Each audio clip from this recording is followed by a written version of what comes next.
Hey everybody, I am LucidFaith, and we are back again today to talk about Dauntless. Now, Dauntless is a game I tried 4 or 5 months ago on PC, and while I liked what I saw, it was extremely buggy.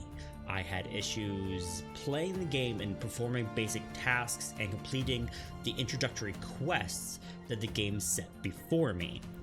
Because of that, it was a total turnoff and I put it down. Well, a couple months ago, back in October I believe, Dauntless had its full release, full 1.0 release, and it's also now on Nintendo Switch. So it's now on every primary console, Xbox, PlayStation, PC, and Switch, and it's cross-platform. Super cool, right? So I decided to give Dauntless another shot, and y'all, it's good now. I haven't hit one bug. I've had a great time. I've probably played it for a good 10-15 hours so far. Still very much a noob at the game, but I'm loving every minute of this game. So if you're new to Dauntless, don't know what it is, basically it's an action RPG, right? It's very similar to the game Monster Hunter. If you've ever played that, same formula. Personally, I never got into Monster Hunter. I played maybe 10 minutes of a demo once on my 3DS, and I was like, meh, this is not for me. And that's the only experience I've ever had with Monster Hunter. Dauntless, on the other hand, has completely hooked me. So the purpose of the game is you go out and you fight giant monsters with up to 3 other people, 4 people total, kill the giant monster, loot its corpse, and then make gear out of its remains, weapons, armor, that kind of stuff, to go hunt other monster. And that is the loop. So now we're in game, and one of the things I really want to talk about is the crafting and the weapons. So if you talk to this guy, Willis Borman, you go to crafting, and it opens up this menu, and you see that there are 5 primary weapon types. I believe there's also a 6th one that I just unlocked. It's not in this menu. I think it's a little bit something special called Aether Strikers. Still kind of looking into that. But there's javelins. These are chain blades that they're blades that have chains on them that you swing around, kind of like Kratos's blades in God of War. Super cool. The hammers, which I'm really enjoying. Then they have axes and swords. So in each one of these different weapon types has their own playstyle and combos and advantages and disadvantages and all that kind of stuff. Now, if you want to make a new weapon, you need to hunt monsters and get their parts. As you see here, this Quillshot Tusk sword here is crafted using some money and a few pieces of a quillshot hide and deuce binds from a leg of a quillshot, right? Super cool. So if we just come over here, we can just hold this, boom, I have now crafted this item. You can then try to upgrade it using these elemental orbs that you get from hunting monsters as well. And then what's really cool is that each weapon, each item has their own perks. So you can look at what kind of perks these weapons and items have and combine them with other ones and kind of make your build and what you want to do. A lot of depth, and that's really cool. And the armor is the exact same way. So you craft armor, come over here to Moria, and we talk to her. Same thing. She has all of these different types of armor that you can craft using different weapon or different behemoth parts. They're called behemoths, which is a fun name.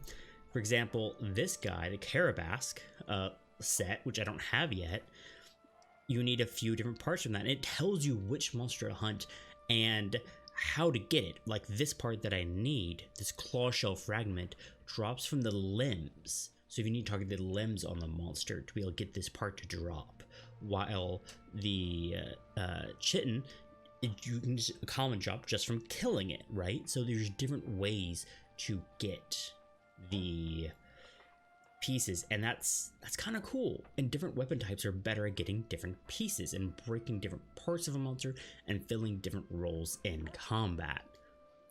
Super cool stuff.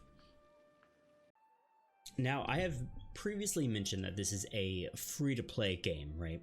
So you have to ask, well, how do they make money? They make money through microtransactions, right? It's a very common business model nowadays. Now, the immediate next question is the game pay to win? And the answer from what I've seen so far is no. You cannot buy items that directly change the stats of your character, right? You can't buy a new weapon. You can't buy new armor, right? What you can buy are cosmetics, skins, things like that. The only thing that I feel like could be slightly pay to win would be if you wanted to get a bit more nitpicky with it, is the consumables. You can buy consumables. Here they are. So these consumables, you can make all of these in game. You don't have to buy them.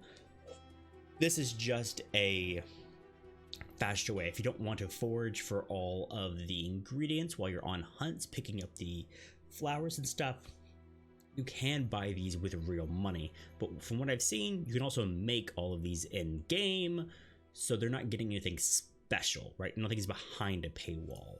So everything else is stuff like more slots for different loadouts, speeding things up progression wise, kind of similar to how Warframe, if you're familiar with that game, does their models, where it's not pay to win, but it's more pay for convenience, right? Which I'm okay with personally. The other big thing that they do have for monetization is something called a hunt pass. Now, if you're familiar with Fortnite, it's very similar to the battle pass in Fortnite.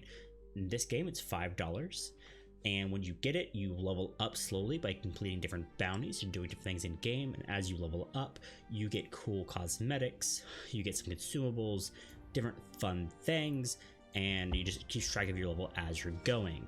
I'm only hunt past 5 right now. I did go ahead and buy it because I was having so much fun with the game, and it's only $5.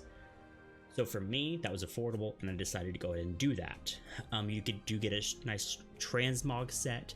That's the other cool thing about this game, is that you can transmog all of your items to look like different things to make yourself customized, right, and really get the look you want.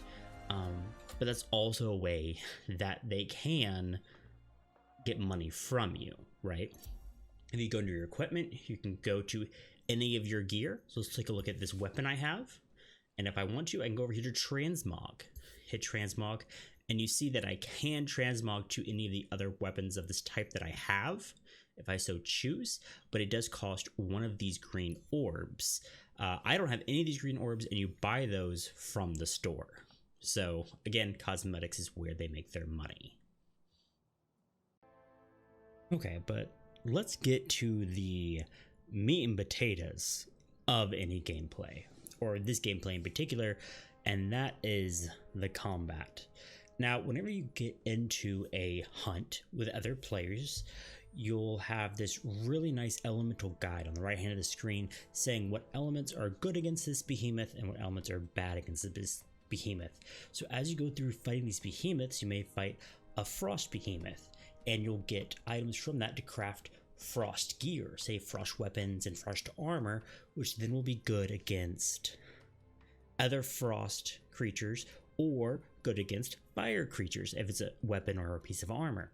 And you also get a set of rewards from each hunt you do as well. They vary depending on the type of hunt you do. I haven't unlocked all of the hunts yet. I mostly have a pursuit and patrol, but apparently there's 2 other ones that I still need to get to. Now, once we're in the game and we're fighting, you'll notice that all of the combat is very, I don't want to say stiff, but there's no animation canceling in the game. And I feel like that's really important to mention because a lot of action RPGs I've played in the past are very fast paced. They allow you to cancel out of animations. They allow you a lot of agility and a lot of ability to dive in, dive out quickly. And for the most part, from what I've seen in this game, this doesn't allow that. This game is very much methodical. You need to think about each movement you do before you do. And the way you decide what you should do is based on the monster you're fighting, this behemoth. Because one of the great things about this game that I've really been enjoying is the behemoths are animated amazingly. All of their attacks are very much telegraphed, so you know what they're about to do. It may take some time to learn each behemoth and understand what's about to happen, but over time you'll start to see things. You go, okay, when the monster moves like this, he's about to flip over. Okay, when he rears back, he's about to shoot something out of his mouth, right? And then from there you can react. And that learning process, that curve of meeting a new monster you've never seen before, like I am in this clip, and trying to figure out how to fight it and what it's doing, and slowly realizing the patterns is amazing. I love that feeling.